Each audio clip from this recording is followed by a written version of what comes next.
அன்பான நேயர்களே, வாழ்க்கையின் தத்துவங்கள் சேனலுக்கு உங்களை அன்புடன் வரவேற்கிறோம்.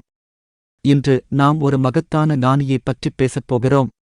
இந்தியாவிலிருந்து சீனாவுக்குச் சென்று அங்கு புதியதொரு ஆன்மீகப் பாதையைத் திறந்தவர் போதிதர்மர். இவரைப் பற்றி நீங்கள் கேள்விப்பட்டிருக்கலாம். ஒருவேளை ஷாலின் குங்ஃபூவுடன் இவருக்குள்ள தொடர்பையும் அறிந்திருக்கலாம். ஆனால் இவர் வெறும் ஒரு துறவி மட்டுமல்ல, இவர் ஞானத்தின், மன உறுதியின், தற்காப்புக் கலைகளின் மற்றும் ஆழ்ந்த தியானத்தின் அடையாளம். போதிதர்மர் யார்? கிபி 5ஆம் நூற்றாண்டின் பிற்பகுதியிலும் 6ஆம் நூற்றாண்டின் முற்பகுதியிலும் வாழ்ந்த ஒரு புகழ்பெற்ற பௌத்த துறவிதான் போதிதர்மர்.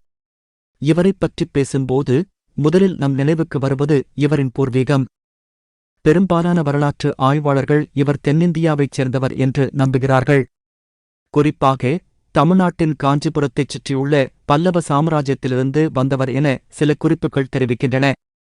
சீனாவிற்கு பௌத்த மதத்தை, அதிலும் குறிப்பாக ஜென் சீன மொழியில் சான் பௌத்தத்தை அறிமுகப்படுத்தியதில் இவருக்கு முக்கிய பங்குண்டு. சீன ஜென் பௌத்தத்தின் முதல் ஆசான் என இவர் போற்றப்படுகிறார். இந்தியாவிலிருந்து சீனா நோக்கிய பயணம் போதிதர்மர் பிறப்பால் ஒரு இளவரசராக இருந்தவர். ஆனால் உலகியல் இன்பங்களைத் துறந்து புத்த மதத்தில் தன்னை முழுமையாக அர்ப்பணித்து துறவறம் பூண்டார். மகாபிருநதாரண்ய சூத்திரங்களில் ஆழ்ந்த ஞானம் பெற்ற இவர் தனது ஆசிரியரான பிரஜனதாரா என்பவரின் அறிவுறுத்தலின் பேரில் பௌத்த மதத்தை பரப்புவதற்காக ஒரு கடற்பயணம் மேற்கொண்டு சீனாவுக்குச் சென்றதாக கூறப்படுகிறது. சுமார் கிபி 820ஆம் ஆண்டில் அவர் சீனாவுக்கு வந்ததாக பலரும் நம்புகின்றனர். அங்கு முதலில் தெற்கு சீனாவில் உள்ள லியாங் வம்ச மன்னரான பேரரசர் வு என்பவரை சந்தித்ததாக கூறப்படுகிறது.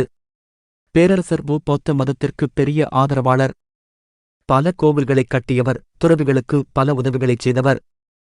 போதிதர்மர் அவரிடம் தர்மத்தைப் பற்றிப் பேசும்போது பேரரசர் வு தனது நற்செயல்களைப் பட்டியலிட்டு தனக்கு எவ்வளவு புண்ணியம் கிடைக்கும் என்று கேட்டாராம்.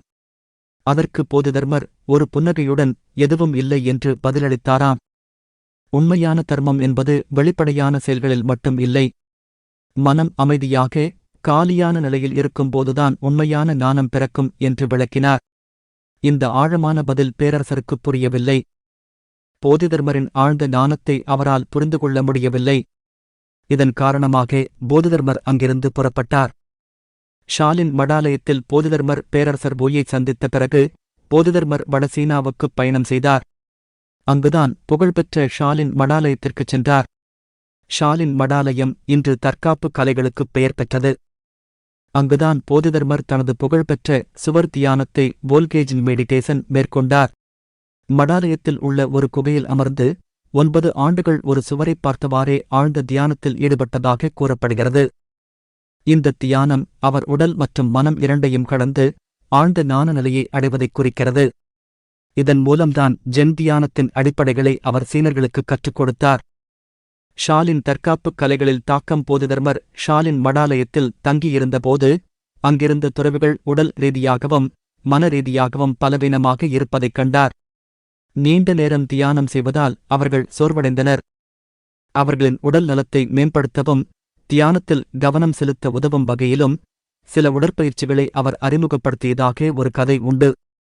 இந்த பயிற்சிகள் பிற்காலத்தில் உலகப் புகழ்பெற்ற ஷாலின் குங்ஃபூ போன்ற தற்காப்பு கலைகளின் வளர்ச்சிக்கு அடிப்படையாக அமைந்தன என்று நம்பப்படுகிறது. அதனால்தான் போதிதர்மரை ஜென் மற்றும் குங்ஃபூ இரண்டின் மூதாதையர் என்று சில மரபுகள் போற்றுகின்றன. போதிதர்மரின் போதனைகள் மற்றும் தத்துவங்கள் போதிதர்மரின் போதனைகள் முக்கியமாக ஜென் பௌத்தத்தின் அடிப்படை கருத்துக்களான தியானம், ஜெயின் சுய ஆய்வு மற்றும் உடனடி ஞானம் ஆகியவற்றை மையமாகக் கொண்டிருந்தன. அவர் மனதை நேரடியாக சுட்டிக்காட்டுதல், ஒருவரின் சொந்த இயல்பைக் கண்டு புத்தர் ஆகுதல் என்ற கருத்தை வலியுறுத்தினார். அவரது முக்கிய போதனைகளில் ஒன்று வெறுமை சூன்யதா பற்றியது. உலகில் உள்ள அனைத்தும் நிலையற்றவை, அவை ஒரு குறிப்பிட்ட சாராம்சம் இல்லாமல் வெறுமையானவை என்பதை உணர்வதே ஞானத்தின் முதல் படி.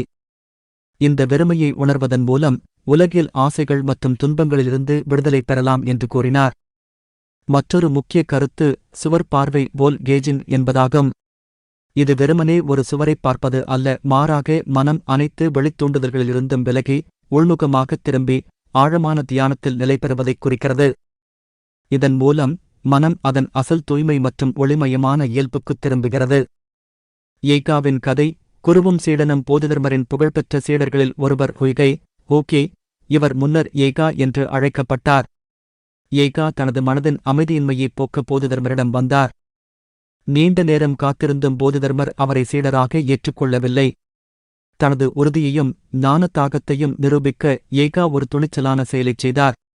அவர் தனது ஒரு கையைப் பெட்டி போதிதர்மர் முன்வைத்தார். போதிதர்மர் கண்களைத் திறந்து, "உனக்கு என்ன வேண்டும்?" என்று கேட்டார்.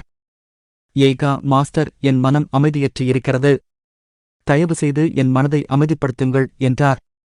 அதற்கு போதிதர்மர் புன்னகையுடன், "உன் அமைதியற்ற மனதை என் முன் கொண்டு வா. நான் அதை அமைதிப்படுத்துகிறேன்" என்றார். ஏகா தன் மனதை எங்கு தேடியும் அமைதியற்ற மனம் என்ற ஒரு குறிப்பிட்ட பொருளைக் கண்டுபிடிக்க முடியவில்லை. சிறிது நேரம் கழித்து அவர் போதிதர்மரிடம், "மாஸ்டர், நான் என் அமைதியற்ற மனதை எங்கு தேடியும் கண்டுபிடிக்க முடியவில்லை" என்றார். போதிதர்மர் புன்னகைத்துக் கொண்டே, "பார், நான் உன் மனதை அமைதிப்படுத்திவிட்டேன்" என்றார்.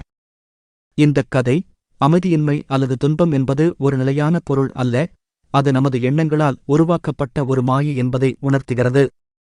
ஒரு பிரச்சினை எங்கே இருக்கிறது என்று தேடத் தொடங்கும் போது அந்தப் பிரச்சினையே மறைந்துவிடும் என்பதை போதிதர்மர் இந்தக் கதையின் மூலம் உணர்த்தினார்.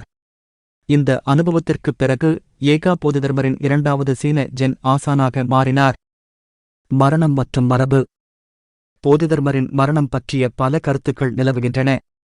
அவர் சுமார் 150 ஆண்டுகள் வாழ்ந்ததாகவும், அல்லது சீனாவிலேயே மரணமடைந்ததாகவும், அல்லது மீண்டும் இந்தியாவுக்குத் திரும்பியதாகவும் பல கதைகள் உண்டு. எது எப்படி இருப்பினும், அவரது போதனைகள் மற்றும் வாழ்க்கை முறை ஜென் பௌத்தத்தின் வளர்ச்சிக்கு ஒரு மகத்தான அடித்தளமாக அமைந்தது. சீன கலாச்சாரம், தத்துவம் மற்றும் தற்காப்பு கலைகளில் அவரது தாக்கம் அளப்பரியது. முடிவுரை. போதிதர்மர் வெறும் ஒரு துறவி மட்டுமல்ல, அவர் ஞானத்தின், விடாமுயற்சியின் மற்றும் மனக்கட்டுப்பாட்டின் அடையாளமாக திகழ்கிறார். இந்தியாவிலிருந்து சீனாவுக்கு அவர் கொண்டு சென்ற பௌத்தத்தின் வடிவம் ஜென் பௌத்தமாக மலர்ந்து கிழக்காசியாவின் ஆன்மீக நிலப்பரப்பில் நீங்கா இடம் பிடித்தது. அவரது போதனைகள் இன்றும் உலகம் முழுவதும் உள்ள எண்ணற்ற மக்களுக்கு அமைதி, ஞானம் மற்றும் சுய கண்டுபிடிப்பிற்கான வழியை வழங்குகின்றன. இந்த தகவல்கள் உங்களுக்கு பயனுள்ளதாக இருந்திருக்கும் என நம்புகிறோம். போதிதர்மர் பற்றிய உங்கள் கருத்துக்களையும் கேள்விகளையும் கீழே கமெண்ட் செய்யுங்கள். இந்த வீடியோ பிடித்திருந்தால் லைக் செய்யுங்கள், உங்கள் நண்பர்களுடன் பகிருங்கள். மேலும் இது போன்ற தத்துவக் கதைகள் மற்றும் தகவல்களுக்கு வாழ்க்கையின் தத்துவங்கள் சேனலை சப்ஸ்கிரைப் செய்யுங்கள். நன்றி.